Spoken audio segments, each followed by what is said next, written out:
En el acto de hoy tenemos el orgullo de la incorporación del doctor Alberto Dallavia, que en este acto va a emitir su conferencia inicial, que es un acto que está previsto en el estatuto como una ceremonia muy especial, de modo que esta es una sesión especial de la Academia.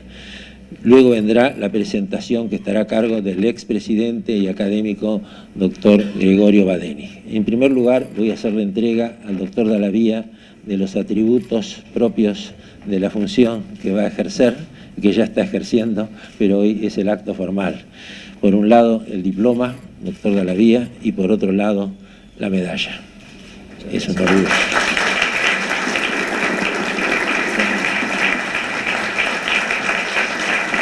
En la sesión pública de esta tarde se me ha discernido el alto honor de presentar al doctor Alberto Dallavia con motivo de su incorporación como miembro de número de la Academia Nacional de Derecho y Ciencias Sociales de Buenos Aires. Es un privilegio que acepto complacido debido a la merecida distinción que le confirieron los integrantes de nuestra Academia por su profunda y constante labor científica desplegada en el ámbito del derecho constitucional y la ciencia política. Todo ello mediante una actitud inteligente que sobre la base de sólidos principios éticos pone de manifiesto a la personalidad de un agudo investigador, publicista, docente universitario, cuya acción también se proyecta sobre el ejercicio de la función pública. El ingreso de un miembro a nuestra Academia siempre presenta un contenido altamente positivo. Implica revitalizar a la corporación a través de la suma de los esfuerzos e ideas que aporta el nuevo académico en el marco del pluralismo que le caracteriza a la labor de aquella. Cada miembro que se agrega a la Academia incorpora sus propios valores, su propia formación, sus propios ideales que contribuyen al enriquecimiento de una obra común. Pero esa condición primaria no es suficiente, porque el ingreso de un miembro a una Academia Nacional debe estar precedido por la acreditación de una profunda vocación de servicio y cualidades éticas indiscutibles.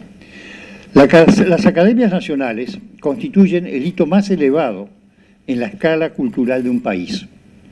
Conforman los organismos que por la calidad de sus miembros son las más adecuadas e idóneas para fomentar el crecimiento y el progreso de las ciencias que trae aparejada la elevación cultural de los pueblos.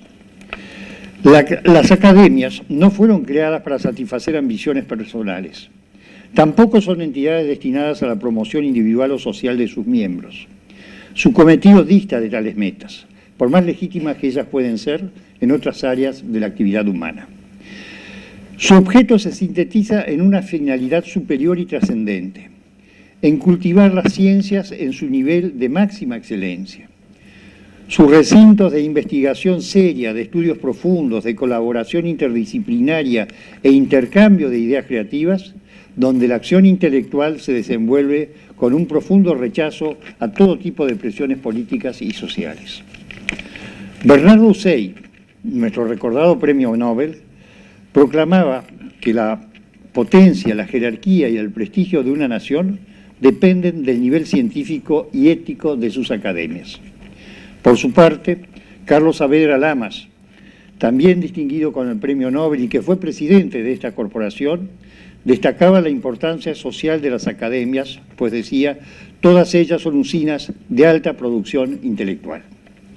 Sin embargo, en algunos casos presenciamos una grave desconexión entre las academias nacionales y las autoridades gubernamentales y sociales.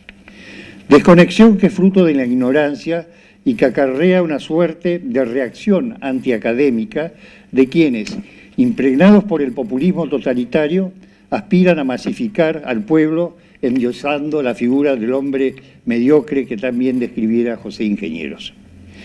Es la advertencia que formulaba Víctor Massú cuando decía que debemos desoír la imitación que engendra una mentalidad parasitaria que vive aferrada con temor al presente y dependiendo del esfuerzo de otros. Es la actitud, decía Massú, de quienes de quien perdió la autoexigencia intelectual, del intelectual anquilosado que repite la lección antigua, detenido en el cultivo anacrónico de las ideas que ya no fomentan el progreso, del político que a la hora de asumir la democracia la vive como una máscara o como un palabrerío enconado que causa decepción y fatiga.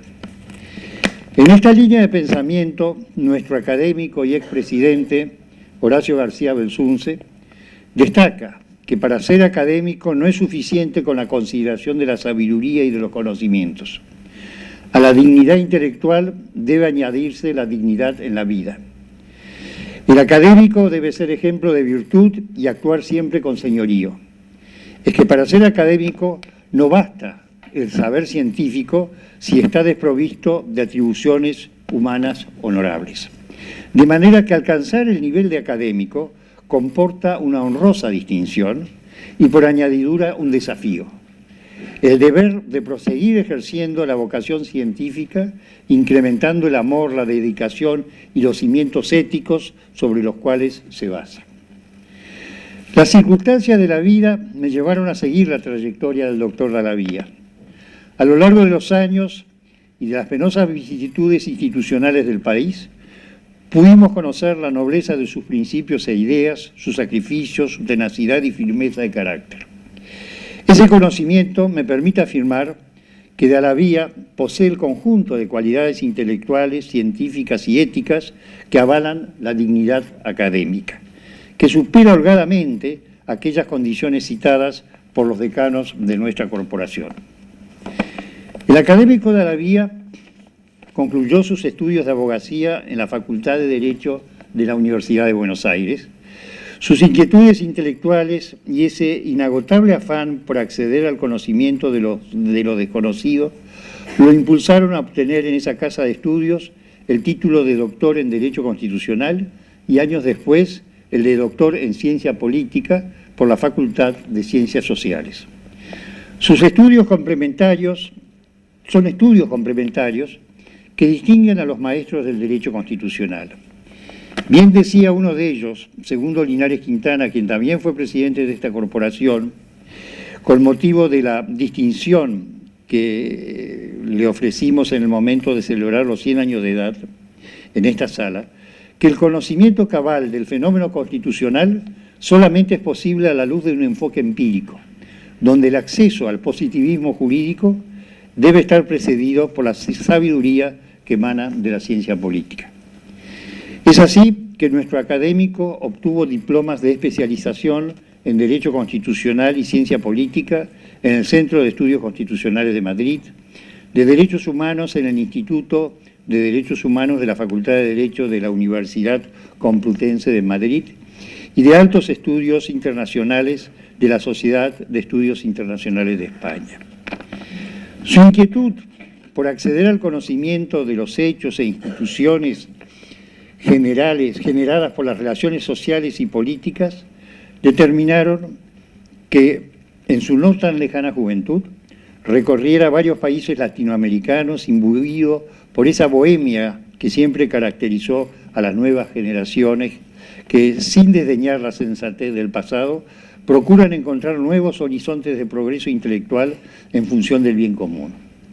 Ese espíritu, en gran parte forjado por el hábito de la lectura e investigación que le ofrecieron sus padres, fue probablemente el factor desencadenante de su vocación docente e interés por la cosa pública. Algunos de sus maestros que influyeron en los comienzos de la docencia universitaria fueron Alberto Spota, Germán Villar Campos, Augusto Morelo y nuestro presidente Jorge Vanosi, con el cual lo une una profunda amistad.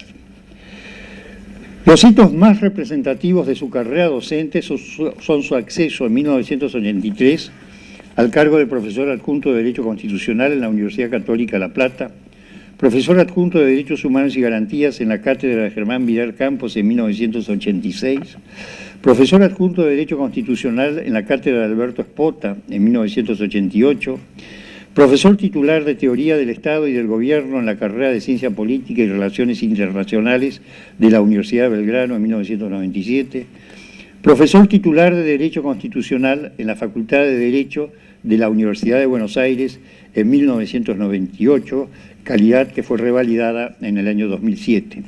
Son solamente algunos de los cargos docentes discernidos en el país y a los cuales se añaden su condición de profesor contratado por la Facultad de Derecho de la Universidad de Udine en el año 2005, por la Universidad de Bolonia en el año 2010 y profesor invitado por la Universidad de Alcalá de Henares. Su labor en los claustros universitarios es ampliamente reconocida por la excelencia de la enseñanza que imparte, por la solidez de sus conocimientos y por su rigor metodológico. Ella determinó que fuera invitado a participar en numerosos cursos, seminarios y congresos, habiendo sido disertante en importantes centros universitarios y científicos del país, así como también de España, Italia, Brasil, Chile, Estados Unidos, México, Uruguay, entre otros. Esa actividad docente fue complementada con el desempeño de cargos directivos, tales como el de consejero titular del Consejo Directivo y director del Departamento de Derecho Público de la Facultad de Derecho de la Universidad de Buenos Aires, presidente de la Asociación Argentina de Derecho Comparado, así como también presidente de la Asociación Argentina de Derecho Constitucional. Como publicista, es autor de más de 200 artículos sobre temas de derecho constitucional y ciencia política, publicados en revistas especializadas de nuestro país y el extranjero, así como también de más de 28 libros, entre los cuales cabe citar Transformación Económica y Seguridad Jurídica, Constitución de la Ciudad Autónoma de Buenos Aires, La Conciencia y el Derecho, Régimen Constitucional de los Tratados, en coautoría con el doctor Jorge Vanossi, Estudios sobre la Constitución y Economía, Historia de 3 batallas por la libertad de prensa, Instituciones de Derecho Político y Constitucional y Derecho Constitucional Económico en 3 ediciones. Su creativa actuación en el ámbito de la investigación científica determinó que en el año 2005 fuera designado miembro de número de la Academia Nacional de Ciencias Morales y Políticas, así como también miembro correspondiente de la Real Academia de Ciencias Morales y Políticas de España y de la Academia Chilena de Ciencias Sociales, Políticas y Morales. A estos reconocimientos se añadieron el acceso del Premio Academia Nacional de Derecho y Ciencias Sociales de Buenos Aires en el año 2002, el Premio Anual de la Universidad de Belgrano en el año 2003, el Diploma al Mérito de los Premios CONEX en la categoría Jueces en el año 2008 y en la categoría Derecho Constitucional de Humanidades en el año 2016. Nuestro académico ejerció activamente durante más de 15 años el arte de abogar. Fue director de la Unión Industrial Patagónica, integrante de los departamentos de Legislación y Mercosur de la Unión Industrial Argentina, consultor contratado por el Consejo Federal de Inversiones y por el Banco Interamericano de Desarrollo para redactar la reglamentación de la ley de adhesión a los códigos antidumping y antisubsidios del GATT. Su vocación por la docencia universitaria, su condición de publicista y su firme dedicación a diversas actividades relacionadas con el progreso social, en modo alguno desplazaron sus inquietudes juveniles relacionadas con la cosa pública. Entre 1986 y 1987 fue asesor del Consejo para la Consolidación de la Democracia y en 1994 asesor de la Convención Nacional Reformadora de la Constitución Nacional. En 1996 fue designado juez en la provincia de Buenos Aires y 5 años después juez de la Cámara Nacional Electoral, previo cumplimiento estricto del procedimiento impuesto por la Constitución. Tribunal judicial que se destaca por la solidez jurídica de sus pronunciamientos, que lo excluyen de las críticas sociales que recaen sobre la presunta ineficiencia de ciertas áreas de la judicatura. La Cámara Electoral, mediante la rigurosa preservación de su independencia y la honradez de sus miembros, los doctores Dalavía, Santiago Corcuera y en su momento el doctor Muné, supo poner en varias oportunidades un freno, un límite a las presiones políticas, acarreando el respeto y el reconocimiento de la ciudadanía. La inserción del doctor Dalabía en la magistratura judicial, relacionada con cuestiones electorales, y sus conocimientos profundos del derecho constitucional y la ciencia política fueron factores desencadenantes del reconocimiento de su liderazgo intelectual en tales áreas por la División de Asistencia Electoral de la Organización de las Naciones Unidas y también como consecuencia de las invitaciones que recibió para participar en programas relacionados con el fortalecimiento de la democracia y los derechos políticos y electorales, tanto en España como en Perú, Estados Unidos, Colombia, Paraguay, Brasil, Uruguay, entre otros países. Antes de concluir esta presentación, es justo destacar el mérito que corresponde en el triunfo intelectual y ético del doctor Dalabía a su familia que supo proporcionarle el clima de amor y sana alegría indispensables para que sea fructífera la fuerza creativa del intelecto. Dejando de lado las formas, expreso mi particular complacencia al amigo Dalabía por su incorporación. Asimismo, al brindar esta presentación, cuya subjetividad no desmerece la objetividad de su contenido, ruego se compensen las deficiencias en las que pude haber incurrido con la sana alegría que experimentamos al darle la bienvenida al doctor Alberto Dalabía. Señor presidente, señores académicos, autoridades presentes, señor presidente de la Cámara Electoral, doctor Corcuera, señora jueza del Superior Tribunal de Justicia de la Ciudad de Buenos Aires, doctora Conde, señor presidente del CARI, doctor Alberto Rodríguez Llavarini, señor presidente de la Bolsa de Comercio, disculpen si me salteo alguno, hay mucha gente, doctor Salerno, doctora Marita Carballo, presidenta de la Academia de Ciencias Morales y Políticas. Señoras y señores, queridos amigos, agradezco a los integrantes de esta corporación la distinción que me hicieron al incorporarme como miembro de número. Lo formulo en la persona del académico presidente, doctor Jorge Reinaldo Vanossi, quien es para mí ejemplo y referente. En este ámbito de excelencia puedo reconocer a mis profesores y a los autores de los libros de los que aprendí y sigo aprendiendo. Me acompañan mis afectos. A mis hijos, Patricio, Luciano y Camila, les dedico este grato momento de mi vida. A mi madre le expreso la alegría de su presencia. A Laurita, la bendición de su sonrisa y de su compañía. A mi presentador, el académico Gregorio Badeni, gracias por sus generosas palabras. Nos une la vocación por el derecho constitucional y la tarea en común en la Facultad de Derecho de la Universidad de Buenos Aires, de la que es profesor emérito, así como los años compartidos en la Academia Nacional de Ciencias Morales y Políticas, que ha presidido como a esta misma corporación. El jurista se enaltece cuando la convicción refuerza los argumentos que defiende. Siguiendo la huella dejada por Mariano Moreno y seguida por Segundo Linares Quintana y Alberto Rodríguez Galán, Badeni consagró sus desvelos a defender la libertad de prensa, materia de la que es autoridad y referencia obligada.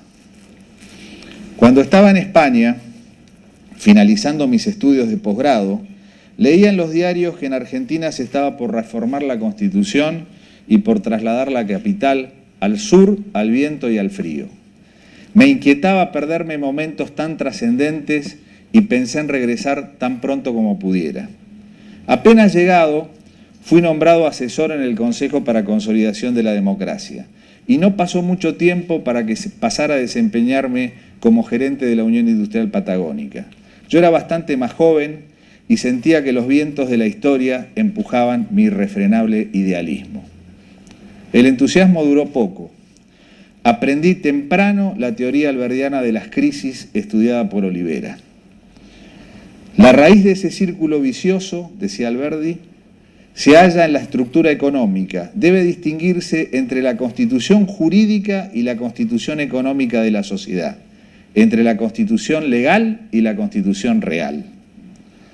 El derecho constitucional económico no fue solamente el nombre de un curso profundizado cuyo programa propuse, sino también la fórmula para superar una amenazante esquizofrenia, motivo de dedicar buena parte del día a discutir sobre promoción industrial y reembolsos a las exportaciones, mientras por las mañanas bien temprano iba a la facultad a discurrir sobre derecho constitucional, filosofía política y derechos humanos.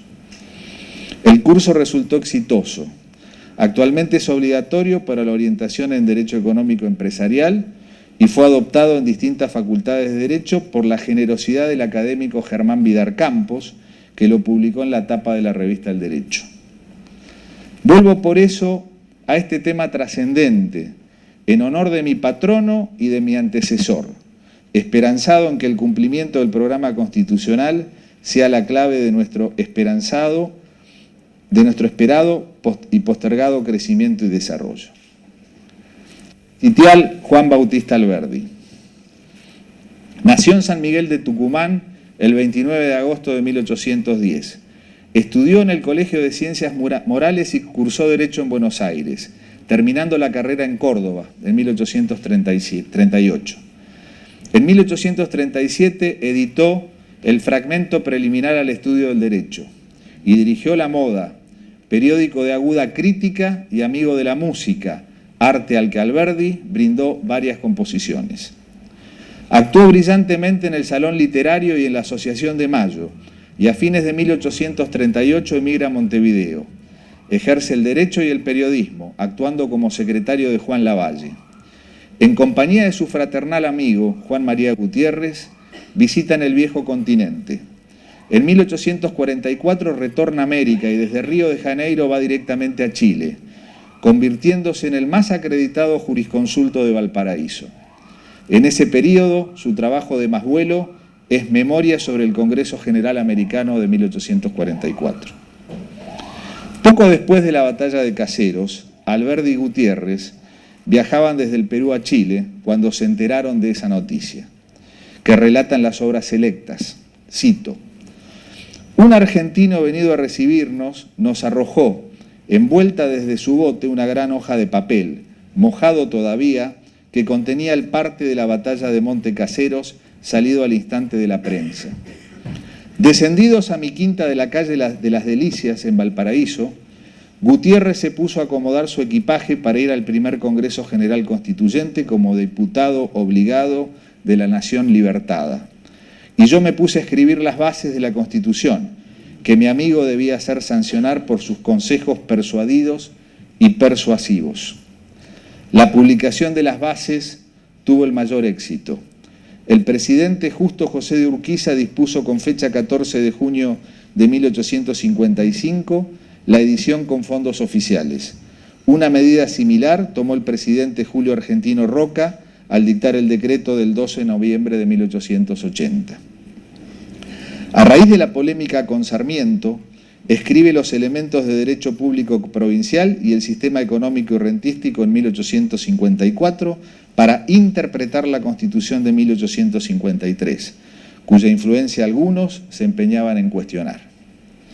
En el sistema económico y rentístico de la Confederación Argentina, según su Constitución de 1853, impreso en Valparaíso, Alberdi confronta con el modelo colonial hispánico, reivindicando a los clásicos que había leído muy bien. En la introducción destaca el principio de laissez-faire, laissez-passer, de los fisiócratas y de Juan Bautista Say. Allí realiza una encendida defensa de la que llama Escuela Industrial de Adam Smith, a la que califica como doctrina de la libertad, afirmando que a esa y no a otra pertenece la Constitución de la Nación Argentina, no correspondiendo buscar otras interpretaciones. Durante 7 años, entre 1855 y 1862, será diplomático viajero, representando a la Confederación ante varios gobiernos europeos y los Estados Unidos. Entre otros logros, obtiene el reconocimiento de nuestra independencia por España. Al reorganizarse los poderes de la República, es separado del cargo, medida que lo entristece y amarga sobremanera. Desde entonces renueva, en todas formas, sus enconados ataques contra Mitre y Sarmiento. Ya septuagenario, con la rapidez de la juventud, en apenas 4 semanas compone su libro La República Argentina consolidada en 1880. En sus páginas saluda la unidad definitiva conseguida con la federalización de Buenos Aires. Así lo imaginó José Ignacio García Hamilton en vida de un ausente. Cito: la Constitución Nacional fue dictada en 1853, pero Alberdi solo regresó al país en 1879, tras 41 años de ausencia. Era ya una figura legendaria y arrastraba algo los pies cuando ingresó en el edificio del Congreso de la Nación para acreditarse como diputado por Tucumán. 2 años después, en 1881, viajó hasta Rosario y al ver los hilos del puerto llenos de trigo cosechado por los laboriosos inmigrantes italianos y españoles, comprobó que sus sueños de Valparaíso habían empezado a cumplirse. Los cereales se exportaban, las instituciones funcionaban, los caudillos se habían extinguido y el trabajo y las libertades elevaban al mundo su canto de esperanza. El anciano Alberdi pierde a esa altura sus energías polémicas y ante nuevos ataques de que es objeto, decide volver a su apacible rincón de Francia. Sus últimos años fueron muy penosos. Para vivir, acepta el cargo de comisario argentino de inmigración en París. Por razones de salud, lo renuncia posteriormente. Soporta unos días espantosos y fallece en una lóbrega casa de sanidad el 19 de junio de 1884, conforme lo acredita el acta de defunción. Sus obras completas llenan 8 gruesos volúmenes y las póstumas 16. Entre las últimas se cuenta El crimen de la guerra, escrita en 1870 y vertida al inglés.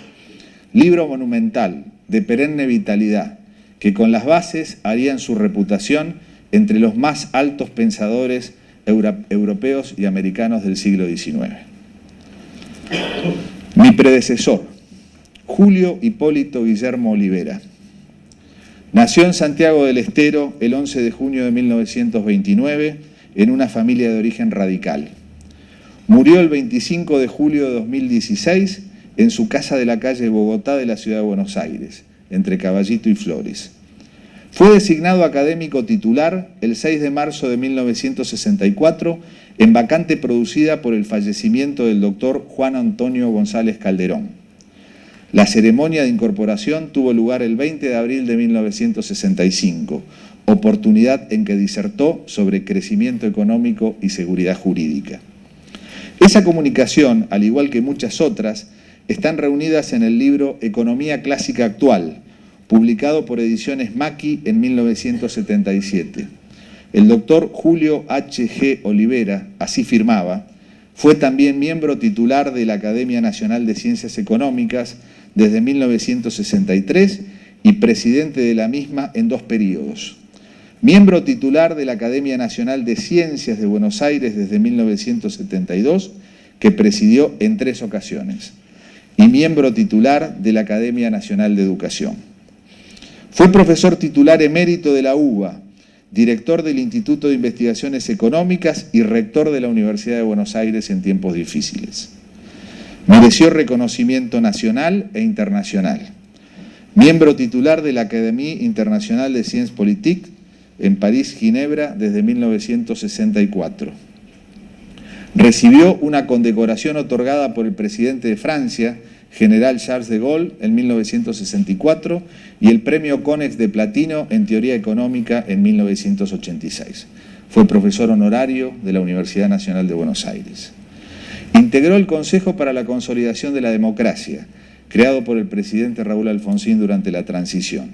Ahí conocí al hombre alto, de gesto adusto, que vestía de negro y usaba sombrero, que imponía un gran respeto merced al halo de prestigio que lo rodeaba. Era soltero y no tuvo hijos, aunque dejó una legión de discípulos que siguieron sus enseñanzas y su legado moral. Me tocó coordinar la comisión que se ocupaba de la reforma económica de la Constitución. Muchos entendían que era necesaria en un país hackeado por la inflación, en donde las circulares telefónicas del Banco Central habían sustituido a las autoridades legítimas y la deuda externa había crecido sin intervención del Congreso. Otros, en cambio, entendían que la amplitud de las cláusulas constitucionales no requerían de cambios y que cualquier modelo económico cabía dentro de la Constitución. El coordinador del Consejo, Carlos Nino, se encontraba entre estos últimos, coherente con la idea del presidente de no introducir cambios en la parte dogmática que pudieran generar la resistencia de los sectores conservadores, como ocurriría con el intento de reforma constitucional de la provincia de Buenos Aires. El doctor Olivera estudió las complejas relaciones entre el derecho y la economía como disciplinas científicas. Una comunicación presentada en esta academia en noviembre de 2009 lleva por título Derecho Económico y Análisis Económico del Derecho. Como todos sus trabajos, es sintético y al mismo tiempo profundo en definiciones con respaldo científico. Concluimos esta evocación citando: la disparidad de las dos disciplinas es manifiesta. El derecho económico aplica las categorías jurídicas a la actividad económica. El análisis económico del derecho aplica las categorías económicas a las normas jurídicas. En el lenguaje matemático son estructuras duales, una de otra. De esto resulta a su vez un importante vínculo entre la racionalidad ética propia del derecho y la racionalidad técnica o instrumental inherente al análisis económico. Fin de la cita. El programa económico de la Constitución Nacional. El liberalismo reflejado en el texto constitucional de 1853 no se agotó en una creencia ilimitada en las leyes del mercado. El programa constitucional asignó al Estado un rol motorizador del crecimiento y desarrollo de la nueva nación. Así está expresado con claridad en la cláusula del progreso, artículo 75, inciso 18 actualmente, ex 67, inciso 16, cuya redacción corresponde a Juan Bautista Alberdi, representante de la generación del 37, en una propuesta sintetizadora que rescata los valores del federalismo y los aportes del progresismo rivadaviano. Así aparecen el progreso y la ilustración como nortes fundamentales, junto a la preocupación permanente por poblar el desierto y atraer a la inmigración europea. Tampoco concluye en Alberdi la inspiración del programa constitucional. Los constituyentes también conocieron el plan organizativo de Mariano Fragueiro, que surge de sus dos obras más importantes, Cuestiones Argentinas y Organización del Crédito. Debe recordarse que el propio Congreso Constituyente dictó como legislatura ordinaria con fecha 9 de diciembre de 1853 la ley conocida como Estatuto de Hacienda y Crédito, cuyo autor fue Fragueiro. Señala Gregorio Weinberg que Fragueiro expresa un fuerte sentido nacional, que define como proteccionista, estatista e industrialista, y que se inspiraba, sin dejar de ser demócrata en política, en el socialismo utópico, especialmente de Saint-Simon y Leroux. Fue así que un país arrasado y despoblado en 1860 pasó en 1940 a ocupar un lugar destacado en el mundo en ingreso per cápita. Ha señalado Carlos Díaz Alejandro, cito: la mayoría de los economistas que escribieron en las 3 primeras décadas del siglo XX habrían colocado a la Argentina entre los países más avanzados, con Europa Occidental, los Estados Unidos, Canadá y Australia. La conveniencia de constitucionalizar el mercado fue planteada en Italia, en el Congreso de la Asociación de Constitucionalistas del año 1991, celebrado en Ferrara. En tal oportunidad, el profesor Giuliano Amato de la Universidad de Roma, más tarde primer ministro, propuso incorporar al mercado como un valor constitucional. En sentido contrario, el profesor Barbera, socialista, sostuvo que el mercado era un concepto económico y no jurídico, y que lo que la Constitución correspondía asegurar eran los principios de libertad y de libre concurrencia. El concepto de economía de mercado no se agota en el mercado mismo. Este último es solo un instrumento de carácter económico. La economía de mercado, en cambio, es un sistema que, al decir del académico Horacio García Belsunce, constituye el único que sirve de garantía al orden jurídico contrario a la arbitrariedad. Así se llega al orden jurídico económico y social de la libertad que constituye la esencia de la democracia liberal implícita en todo sistema republicano de gobierno. La Constitución argentina no menciona expresamente al mercado ni al sistema de economía de mercado, como en cambio sí lo hacen otros textos constitucionales comparados. El mismo surge del juego de distintos principios, comenzando por los derechos y libertades de los artículos 14 a 20, en donde se consagra un sistema de propiedad privada inviolable que admite como únicas restricciones institucionales el poder de imposición proveniente de la tradición inglesa y la expropiación por razones de utilidad pública proveniente de la tradición francesa. En cuanto a la dimensión territorial, en los artículos 9, 10, 11 y 12 particularmente, la Constitución Nacional ha procurado la conformación de un solo espacio económico en todo el territorio, estableciendo el principio de la libre circulación interior y la existencia solamente de las aduanas exteriores nacionales, pero eliminando las aduanas interiores existentes antes de 1853 y las restricciones para el tránsito y comercio entre dos o más provincias. Los artículos mencionados guardan una coherente relación entre ellos y se vinculan además con otras disposiciones de la Constitución, habida cuenta del principio de unidad que rige como pauta de interpretación. La integración económica es una de las consecuencias propias del principio de integración constitucional, al que se refiriera el alemán Rudolf Menn al tratar la eficacia integradora de las constituciones modernas.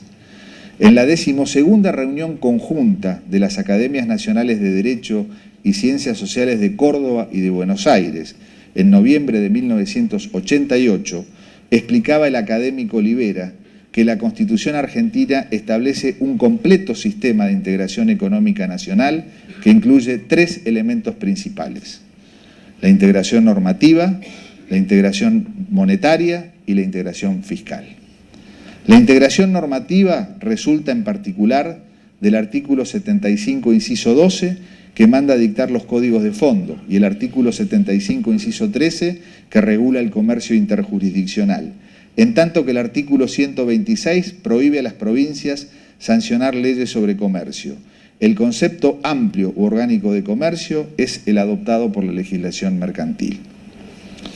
La integración monetaria se expresa en el artículo 75, inciso 10, cuando atribuye al Congreso la potestad de hacer sellar moneda y fijar su valor, y en el inciso 6, cuando establece un banco federal con facultad de emitir billetes. El artículo 126 priva expresamente a las provincias de esa facultad. En cuanto a la integración fiscal, el territorio de la nación es zona de libre comercio, conforme al artículo 10, según el cual la circulación de mercaderías está exenta de gravámenes en todo el territorio. El concepto de circulación comprende la totalidad de las operaciones de mercado. Los artículos 11 y 12 completan el sistema, declarando libre de tributos el tránsito de productos y factores de la producción en el interior del país. La facultad de imponer contribuciones al tráfico con otros países está reservada al Congreso Federal. Solo existen, por tanto, aduanas externas que son las nacionales.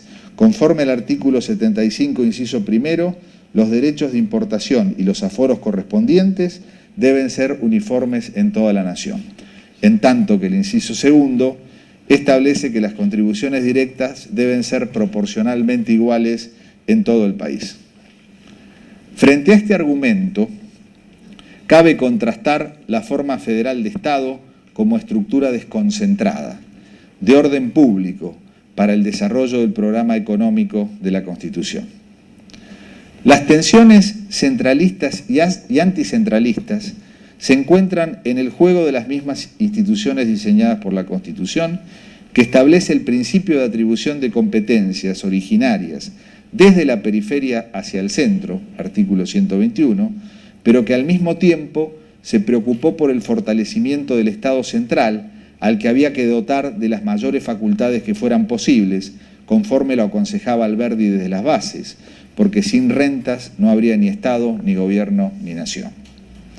La recuperación de la democracia a partir de 1983 permitió mejorar la posición de las provincias, y algunas, como la de Buenos Aires, resignaron sus alícuotas aceptando un nivel más bajo para favorecer a las demás. En 1987 se sancionó la Ley 23.548, actualmente vigente, que reemplazó a la anterior Ley 22.021, mejorando sustancialmente la coparticipación primaria a favor del conjunto provincial en términos cercanos al 50%. A partir de allí, comenzó a producirse una constante transferencia de actividades desde el Estado central a las provincias, sin la correspondiente contrapartida de recursos. Esta situación, unida al grave déficit provincial, como consecuencia del alto endeudamiento originado en general por políticas estatistas sin disciplina fiscal, generaron la necesidad de celebrar pactos o acuerdos entre la nación y las provincias.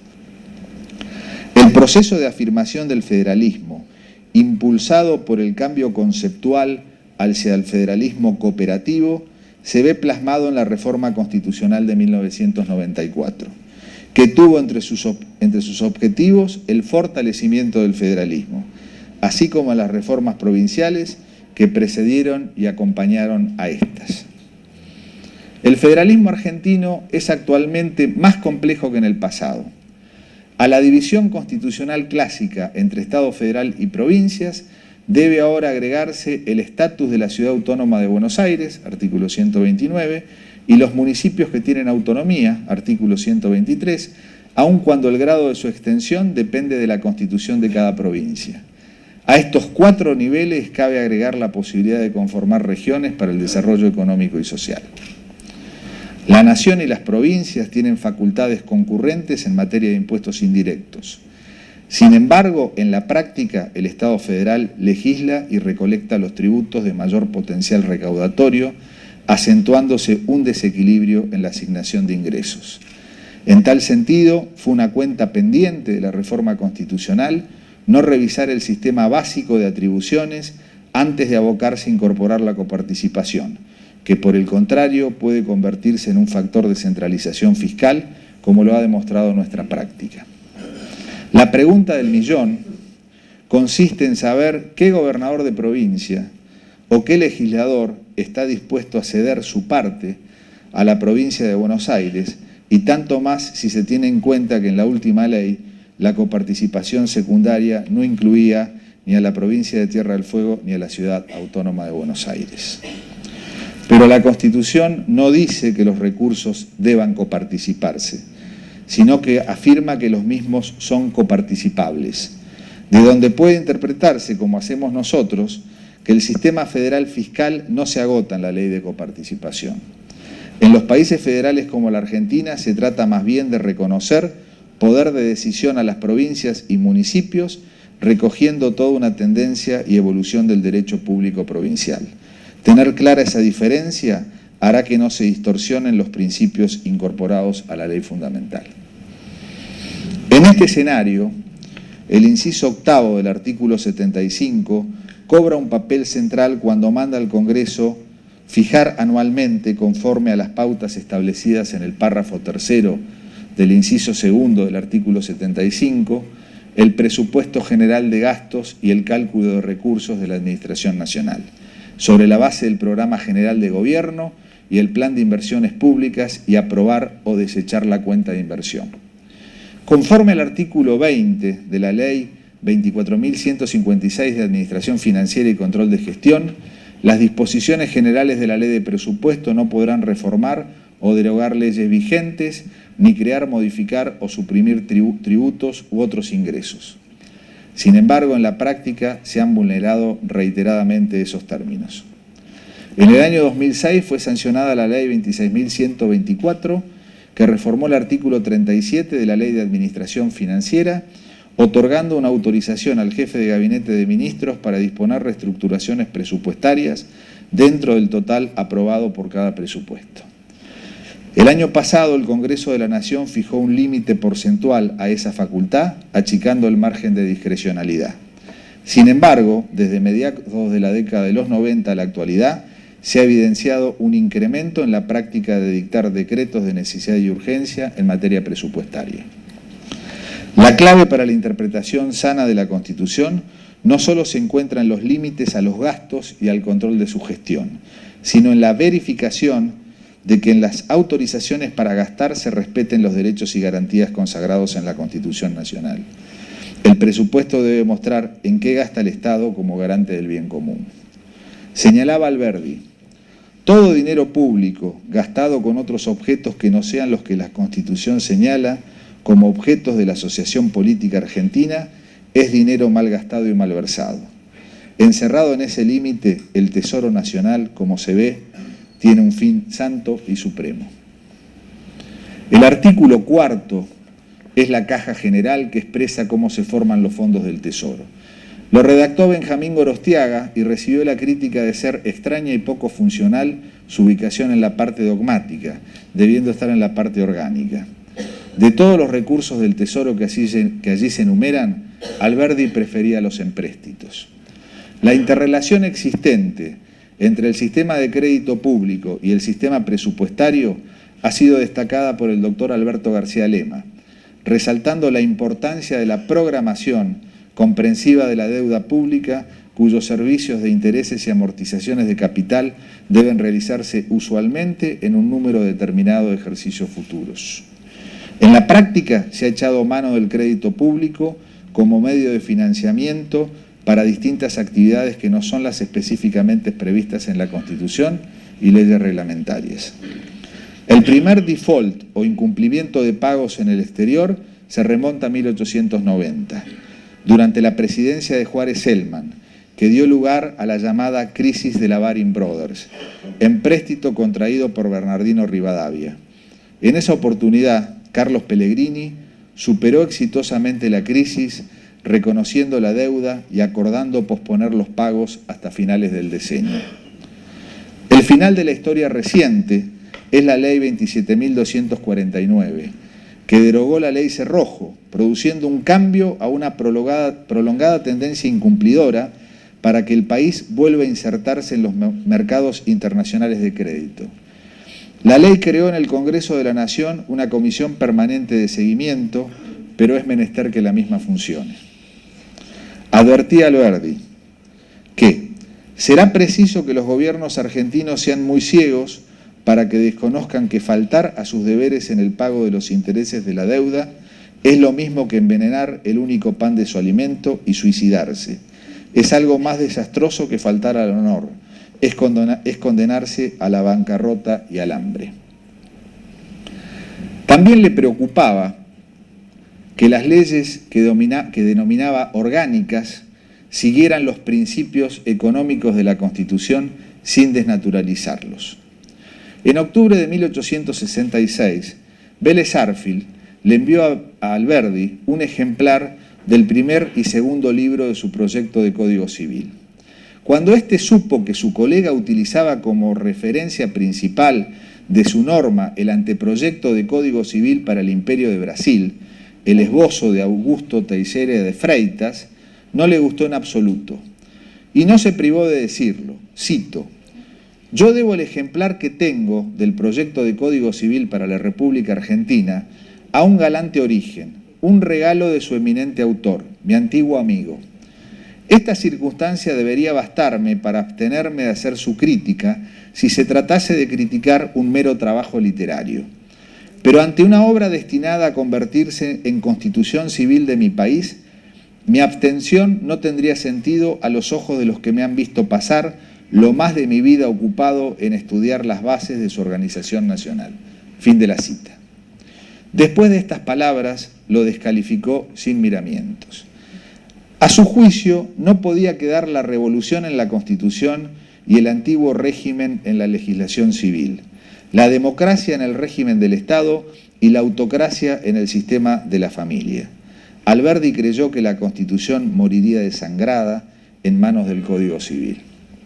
Lo manifiesta en el sistema económico y rentístico y en el escrito que redactó en noviembre de 1867, titulado El Proyecto de Código Civil para la República Argentina y las Conquistas Sociales del Brasil, carta dirigida a sus compatriotas y amigos. Allí advertía el conflicto aún no resuelto entre una constitución federal basada en el modelo de los Estados Unidos y una legislación civil de origen europeo. Vélez Arfield usó en su respuesta el mismo tono con el que fue atacado. El doctor Alberdi ha escrito sobre mi proyecto de código por solo la manía que nació, de escribir folletos. No le da al método importancia en la legislación, lo cual es muy conforme a todo lo demás que escribe sobre códigos. Y luego de reseñar los antecedentes, desde Justiniano a Napoleón, que ha usado en su proyecto, expresa: ni en Roma, ni en Constantinopla, ni en París, los profesores de la ciencia jamás oyeron que hubiese algún tratado de obligaciones democráticas, de contratos democráticos, de códigos democráticos o de códigos de libertad. Más allá de las diferencias, el llamado folleto de Alberdi, como le decía Vélez, tuvo mucho de razón. Fue el primero que señaló la importancia de que la legislación civil esté de acuerdo con la Constitución, en cuanto a los derechos y garantías que contiene y también cuanto al control que los jueces hacen de la constitucionalidad de todas las normas inferiores a ella. Nuestra Constitución histórica tiene una vertiente demoliberal, en tanto que el constitucionalismo social se manifestó en la reforma de 1957, recogiendo la experiencia constitucional de 1949 y la legislación social que la precedió, así como los aportes de la doctrina social de la Iglesia. La reforma de 1994 reforzó notablemente los principios del Estado Social de Derecho, los cuales se manifiestan en la redacción del artículo 75, en cuyos incisos se encuentra desarrollado el núcleo ideológico de la reforma. Allí sobresale el nuevo inciso 19, que contiene la llamada cláusula del nuevo progreso, o del progreso económico y social, en el que se consagran principios liminares como el desarrollo humano o el crecimiento económico con justicia social. Tales incorporaciones lo son sin mengua de las declaraciones, derechos y garantías provenientes del constitucionalismo clásico y afirmativas de nuestro liberalismo igualitario. En esa dirección es que corre la incorporación del capítulo Nuevos derechos y garantías, abarcativo de los artículos 36 a 43 del texto constitucional reformado, en donde se consagraron los derechos, los llamados derechos de participación y los derechos de incidencia colectiva, como el derecho a un ambiente sano y equilibrado y los derechos de los usuarios y consumidores, temas que forman parte de las novedades incorporadas por el Código Civil. Así se destaca el texto del artículo 42 de la Constitución Nacional, cuando al regular la competencia atiende al control de los monopolios legales y naturales, al preocuparse por regular el buen mercado, evitando las conductas monopólicas. El constituyente defendió el modelo de economía de mercado que encuentra fundamento en la libre iniciativa individual del modelo originario. Es por eso que al preguntarnos cuál es el modelo económico de la Constitución y que a diferencia de otros sistemas la nuestra no define con precisión, nosotros sostenemos que dentro del sistema capitalista nuestro constituyente reformador eligió una modalidad de capitalismo que se basa en la iniciativa privada como principio, pero que se encuentra solidariamente orientado. El constituyente reformador argentino se inclinó por un capitalismo de rostro humano que se ubica en el máximo nivel axiológico de la Constitución, como programa de gobierno y como carta de navegación. Debe entenderse al Código Civil y Comercial como una ley reglamentaria de la Constitución, especialmente del capítulo de los nuevos derechos y garantías, en los términos del carácter de legislación general o legislación común que establece el artículo 75, inciso 12 de la norma fundamental. La adecuación del Código Civil y Comercial de la Nación al texto de la Constitución Nacional reformada como uno de los fundamentos del proyecto constituye un propósito no solamente loable, sino también una necesidad de dar coherencia a nuestro ordenamiento. Según la lógica aplicación del principio de subsunción en un sistema jurídico, el derecho infraconstitucional debe responder y adecuarse coherentemente al texto constitucional como suprema expresión jurídica del Estado democrático de derecho.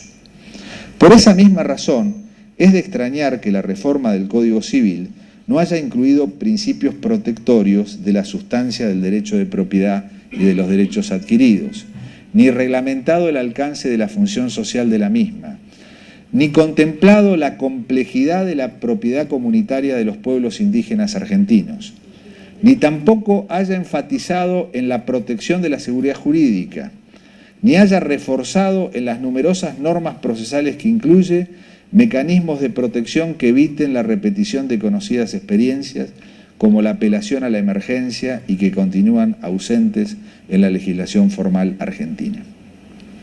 Un sistema de economía de mercado requiere para su funcionamiento un marco de seguridad y certeza para que los contratos se cumplan. La previsibilidad a la que hacía referencia Max Weber es consustancial a la idea racionalista del mercado. En un modelo de competencia, la certeza en las relaciones interindividuales, la seguridad en la expectativa de comportamiento, la delimitación clara entre lo lícito y lo ilícito se encuentran presentes por propia definición. También supone la libertad de acción y de decisión de los agentes económicos que solo se realiza en un marco jurídico que se denomina Estado de Derecho. Entre 1853 y 1930, el período de mayor crecimiento económico de la Argentina es el que coincide con el de mayor grado de acatamiento y cumplimiento de la Constitución Nacional. A partir de allí, con la crisis de Wall Street y con la interrupción de la continuidad institucional, los caminos se bifurcan sin encontrar su cauce. Las necesidades de la economía llevaron muchas veces a la apelación a la emergencia, que fue una manera de salirse por la ventana de la Constitución. La inseguridad jurídica reconoce su causa principal en los cumplimientos y desbordes de los aspectos sustanciales del sistema político que es menester acatar para firmar el Estado de Derecho. No habrá inversión ni ahorro si no se respeta la propiedad.